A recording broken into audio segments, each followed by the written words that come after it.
Today I've got questions on pasta and a whole lot more. Thanks for joining us today on Questions and Answers with James Townsend & Son.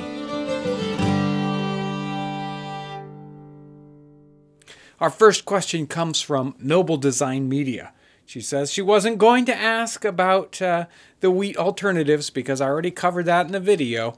But she says, I'm wondering how pasta might have been introduced into early America. Well, you know, that's a tougher question. It's really hard to nail some of these questions down and get specific answers because I'm sure that it really depends on the area of North America as to what sort of where these introductions might come from.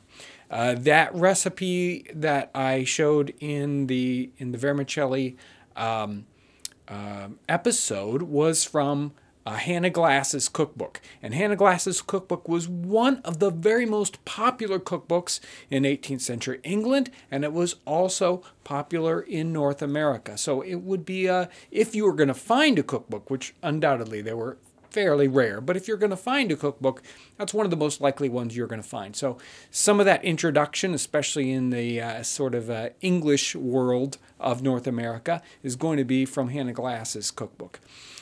In the French regions, where there's more French influence, there's definitely French use of vermicelli even earlier than the English. By the mid-17th century, you're seeing vermicelli in their recipes. So that's going to be used in French cooking, but it's probably a little higher class French cooking. And again, even in English cooking, it's going to be higher class or middle class food because it was most likely imported unless they were using that recipe in Hannah Glass's cookbook. And undoubtedly, there's some German noodle connection there too. I don't have any sort of specific information on that, but you know, those are my guesses off the top of my head for that question. The next question is from, or comment is from, Spunk McCullens. He says that he's a massive fan of pasta and would like to see more on the channel if possible. There are not very many pasta recipes, but I'm going to be covering in Monday's episode, we're going to make a vermicelli soup. And in the Monday after that, we're doing a vermicelli pudding. So, boy, stay tuned for that pudding. And we'll probably use them in the occasional recipe in the future after that. But pasta is not very common, at least in the English-related cookings. Jacob Land has a couple of questions in this episode, but he's asking in this question that he was skimming through Amelia Simmons's cookbook, and he didn't see many recipes for game meat. What do you reference when it comes to venison and game birds of the time period? Many of the English cookbooks have a very wide variety of recipes using a lot of different kinds of meats, including game birds and birds that we wouldn't even recognize today, except, of course, if we're looking in our bird books. They ate all kinds of wild birds that we wouldn't necessarily do today, and a lot of fish recipes too, for a lot of different kinds of fish varieties. In some ways, the variety of game and the different kinds of meats and fish they used really puts our diet to shame. They used so many different varieties. So a lot of those standard English cookbooks, Hannah Glass's cookbook, Eliza Smith's cookbook, a bunch of those are going to have sort of standard recipes for game birds, lots of different varieties.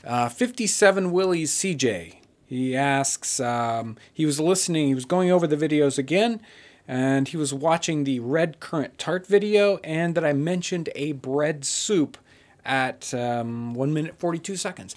I was referencing there panada. And panada is a sort of a bread soup. Sometimes it has eggs in it.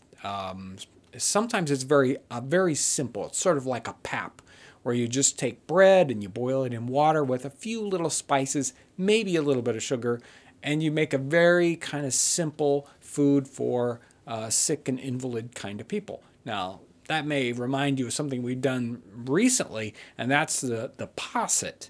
And the sack posset that we did is in some ways almost exactly like some recipes I've seen for panada. or as he called it, bread soup here. So we'll probably cover at least some similar recipes here in the near future. I got so many things I want to do. It's crazy. Anyway, the posset is going to be very, very close to that panada. Ezekiel Delacroix asks, do you own the land that grows all of your ingredients? Well, I've got a bit of land, but I don't have the time to grow all the strange things that we do use in recipes. He was actually commenting on here in the stinging nettle soup recipe, and that is my parents' piece of property, which is almost a stinging nettle farm. There's so many stinging nettles there. And when I have a chance to use ingredients from our local property, I do whenever possible. And I'm hoping this spring to do a little project, a little video project with Ivy, where we start a little herb garden for some of the cooking episodes. Again, Jacob Land has another little question. He says, what's the hat you go to as a cooking hat? It seems like that's your go-to topper when you cook. I'm normally in the cooking episodes wearing one of our workman's caps. It's the kind of a hat that you would wear in a very informal occasion. In the 18th century, men almost always wore hats of some type or another. They had some kind of head covering. And in a situation where you were doing hard manual labor or some kind of job where it would be a situation where you might get dirty, a work cap was a very common cap for that kind of working situation. Our last question comes from Lynn Gardner. She says, I can't seem to find season 1 or 2 on your channel, either in the videos or the playlists. So can I help? Yes. You know, some of the older seasons, we didn't have full playlists constructed. So I went ahead and did a playlist for season 1 and 2. You can check those out on the YouTube channel now. Thanks for calling that to my attention. It's really hard to kind of keep track of those older videos and keep them up to date. And they're still great fun to watch. Again, I want to thank everyone. We get so many great comments, so many wonderful questions. I really want to thank everyone out there for watching. If you're a new viewer and you haven't subscribed, press the subscribe button up here. That'll take you to a spot where you can subscribe. That really is the best way to get notification of all the new videos that are out.